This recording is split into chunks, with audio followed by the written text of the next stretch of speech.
Mettre en place les objets. Votre programme Chap est commencé et il est ouvert dans MBlock.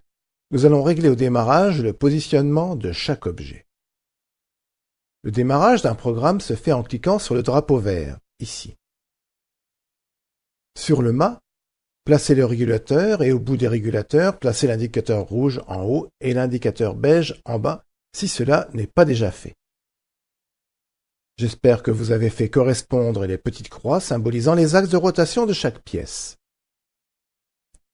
Sachez que chaque objet, dans MBlock ou dans Scratch, possède son propre programme et que l'on ne peut influer sur le comportement d'un objet que dans son propre programme.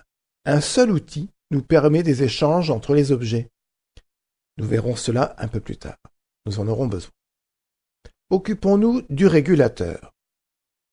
Allons dans les scripts mouvement et cochons les coordonnées X et Y afin de les afficher dans la scène.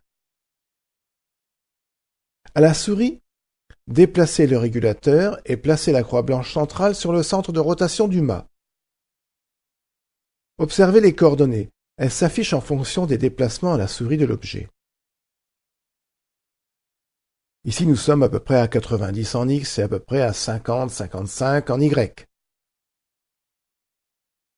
Maintenant, on souhaite qu'au démarrage du programme, le régulateur vienne se placer ici, quel que soit l'endroit où il se trouve. Dans les scripts événements, on va donc glisser quand drapeau vert cliqué. En dessous, on va glisser le script mouvement. Et là, il s'agit du bloc aller à X et Y qui seront réglés à -89 et +54.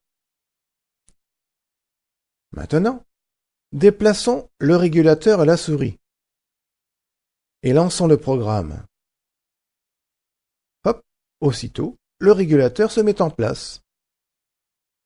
Maintenant, positionnez les deux indicateurs pour obtenir ce résultat au démarrage du programme. Pour cela, vous devrez cliquer sur chacun afin d'écrire le programme qui lui est propre. Pour tester votre programme, déplacez les trois objets et cliquez sur le drapeau vert. Et tout devrait se mettre en place au départ. Alors, pour libérer la scène, décochez les coordonnées de chaque objet si vous n'en avez plus besoin. Et ensuite, passez à l'animation suivante après avoir enregistré votre travail.